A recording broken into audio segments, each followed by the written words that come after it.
ज्ञान the treasure में आपका स्वागत है। और हम आपको लक्ष्मण जी के त्याग के बारे में बताएंगे।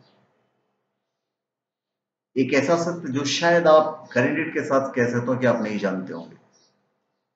हनुमान जी की राम भक्ति की गाथा संसार भर में गाई जाती है। लक्ष्मण जी की भक्ति भी अद्भुत थी। लक्ष्मण जी की कथा के बिना श्री राम कथा पूर्ण नहीं है। अगस्त मुनि अयोध्या एक बार आए और लंका युद्ध का प्रसंग छिड़ गया। भगवान श्री राम ने बताया कि उन्होंने कैसे रावण और कुंभकर्ण जैसे प्रचंड वीरों का वध किया और लक्ष्मण ने भी इंद्रजीत और आतिकाय जैसी शक्तिशाली असुरों को मारा है। अगस्त मुनि बोले कि श्री राम बेशक रावण और कुंभकर्ण प्रचंड वीर थे, लेकिन सबसे बड़ा वीर तो मेघनाथ ही था। उसने अंतरिक्ष में स्थित होकर इंद्र से युद्ध किया था और बांध कर लंका ले आया था। ब्रह्मा ने इंद्रजीत से दान के रूप में इंद्र को मांगा, तब इंद्र मुक्त हुए थे। लक्ष्मण ने उसका वध किया, इसलिए वे सबसे बड़ा योद्धा हुए। श्री राम को आश्चर्य हुआ, लेकिन भाई की वीरता का प्रशंसा से वह खुश थे। फिर उनके मन में जिज्ञासा पैदा हुई कि आखिर अगस्त्य मुनि ऐसा क्यों कह रहे हैं कि इंद्रजित का वध रावण से ज्यादा मुश्किल था।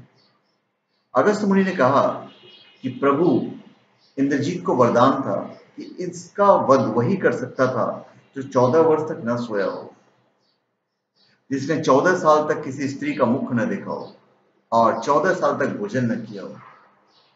श्री राम बोले कि परंतु मैं वनवास काल में 14 वर्ष तक नियमित रूप से लक्ष्मण के हिस्से का फल फूल देता रहा हूं।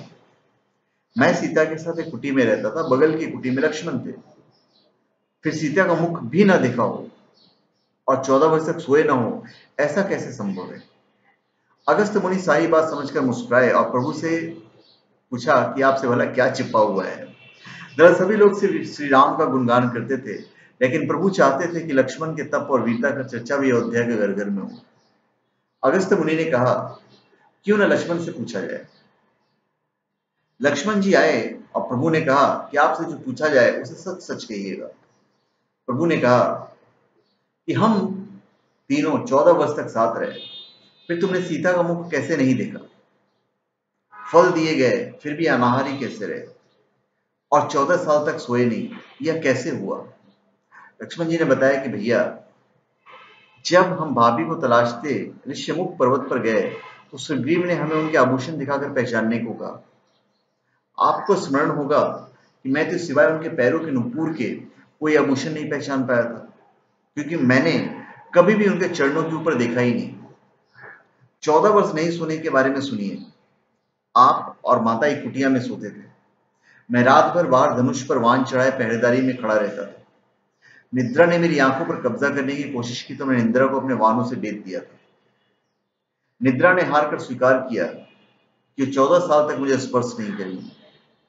लेकिन जब श्री राम का अयोध्या में राज्याभिषेक हो रहा था और मैं उसके पीछे सेवक की तरह छत्र लिए खड़ा रहा, तब वो मुझे घेरेगी। और आपको याद होगा कि राज्याभिषेक के सामने मेरे हाथ से छत्र गिर गया था।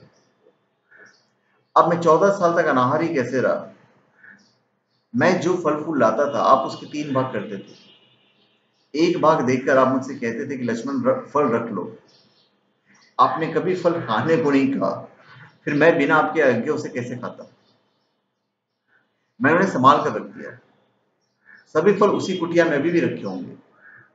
प्रभु के आदेश पर लक्ष्मण जी चित्रकूट की कुटिया में से वे सारे फलों की टोकरी लेकर आया और दरबार में रख दिए। फलों की गिनती हुई, 7 दिन के हिस्से के फल नहीं थे। प्रभु ने कहा, इसका अर्थ यह कि तुमने 7 दिन तो हार लिया था। लक्ष्मण जी ने 7 फल कम होने के बारे में बताया कि उन 7 दिनों में फल आए ही नहीं। जिस दिन हमें पिताश्री के स्वर्गवासी होने की सूचना मिली, हम निराहारी रहे। जिस दिन रावण ने माता का हरण किया, उस दिन हम फल लाने वाला कोई नहीं था। जिस दिन समुद्र की साधना कर आप उससे राह मांग रहे थे, तब भी हम निराहारी थे। जिस दिन आप इंद्रजीत के नाग पास में बंद कर दिन भर अचेत रहे, फिर जिस दिन इंद्रजीत ने मायावी सीता को काटा था और हम शोक में रहे, फिर छठे दिन जिस दिन रावण ने मुझे शक्ति मारी थी, और 7वां दिन जिस दिन आपने रावण का वध किया। इन दिनों में हमने भोजन की सूध नहीं थी। विश्वामित्र मुनि से मैंने एक अतिरिक्त विद्या का ज्ञान लिया था। बिना आहार किए जीने की विद्या। उसके प्रयोग से मैं 14 साल तक अपनी भूख को नियंत्रित कर सका, जिससे इंद्रजीत मारा गया। भगवान श्री राम ने लक्ष्मण जी की तपस्या के बारे में सुनकर उन्हें हृदय से लगा लिया। तो धन्यवाद। आप हमारे चैनल को सब्सक्राइब करें और अपने कमेंट दीजिए। धन्यवाद।